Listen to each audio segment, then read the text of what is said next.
이렇게 해서 단위를 이렇게 나누고 있습니다.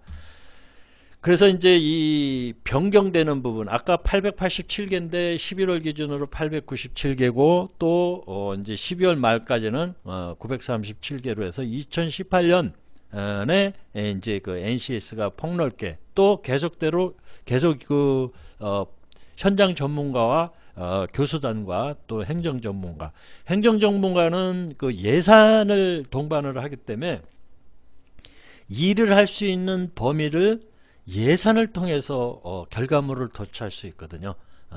그런데 이제 저 같은 경우에는 제가 그 비상계획처 안전관리실 소속의 비상계획처에 이제 근무를 했을 때 일을 하려고 하다 보니까 예산이 없어요. 근데 비상계획처는 각 부서에 이러이러한 부분을 처리해 주시오라고 이렇게 해서 지시라기보다는 이제 협조 요청을 하는 거죠.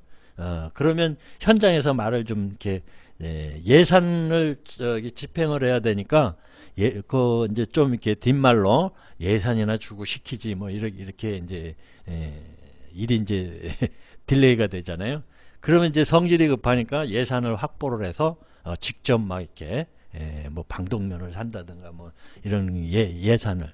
그런데 비예산 부서에서 예산 확보를 이렇게 하게 되면 예산처에서는 예산을 적절하게 전 부서에 분담을 해서 배치를 해서 이제 1년의 성과 관리를 해야 되는데 비예산 부서에서 몇십억씩 막 달라고 막 이렇게 하면 싫어하잖아요. 그런 일을 시작할 때 타부서하고 이제 협조하는 관계도 있어서 제가 말씀을 드리는데, 이런 그 일에 대한 성과물을 창출할 때는 예산이 동반이 된다라는 거죠. 그런 관점에서 현장 전문가와 그 다음에 그 교수단의 자문, 그 다음에 행정 전문가의 예산 확보 여부, 이런 부분들이 이제 종합적으로 연결이 돼서 NCS에서도 계속 이렇게 보완이 되고 있다라는 말씀을 좀 길게 드렸는데요. 어찌됐든 이 직무 능력과 관련된 이런 부분을 이 NCS의 그 직무 능력 표준 그 관련해서는 직업 기초 능력과 직무 수행 능력을 원 스펙 능력으로 이렇게 이제 이렇게 표준화해서 정리를 해나가고 있다라는 거죠. 여기에 화면에 보시면 많은 폴더가 있는데, 아까 대분류는 24개, 중분류는 238개, 그다음에 80개, 소분류가 이제 238개라고 그랬습니다. 여기에 지금 밑에 이 폴더들은 소분류에 속하는 거죠. 제가 이제 철도에 있었기 때문에, 도시철도에 있었기 때문에 밑에 이제 철도에 관련된 운영 부분에 대해서 폴더가 있고 유지보수가 있어요.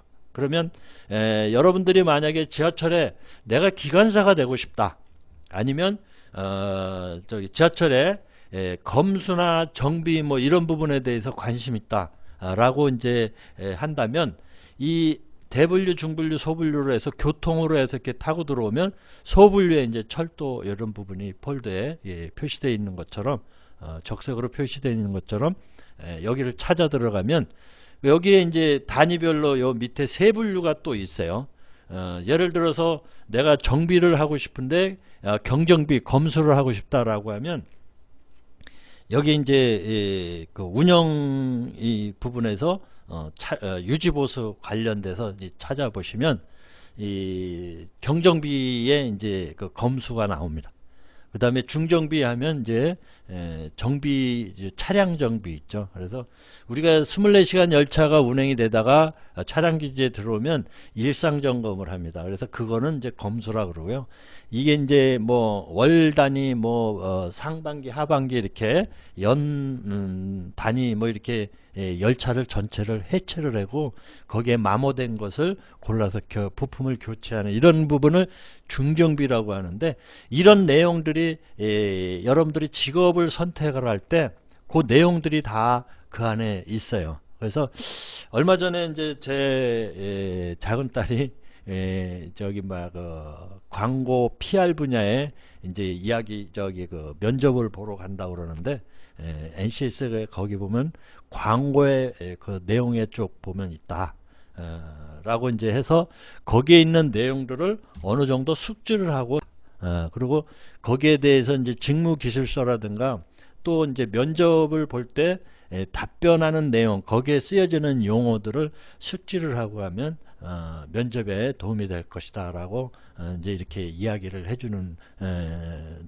줬는데, 일단은 이제 면접을 보러 갔는데 딱 벌써 분위기 보면 알잖아요. 사전 뭐 이렇게 정리되어 있는 부분도 있고, 기분 나쁜 거는 이제 학교 인서울이 있는 학교이지만은 또 스카이 쪽에 그 아니다 보니까 눈길을 안 주더라 뭐 이런 부분에서 이제 그 씁쓸한 표정을 졌던 우리 이제 작은 딸 이야기를 이렇게 말씀을 드렸는데,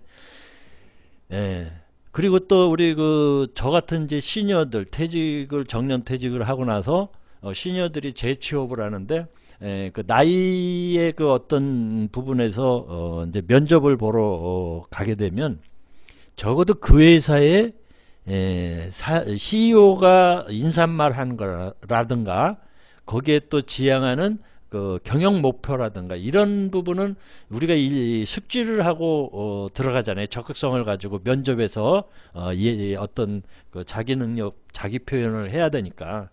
그런 부분에서 이 NCS는 그런 내용들이 직무 분석을 다 해놔서 분류하는 데를 찾아 들어가면 그 능력 단위 안에 그 내용들이 단위 요소라든가 그 다음에 적용의 범위, 작업의 그 상황, 뭐 평가, 직업 기초 능력 이런 부분들이 또 그 하위에는 또 수행 증거, 지식, 기술, 태도, 인성까지, 태도는 인성으로 지금 불리니까 이런 부분들이 다 함축되어 있어요.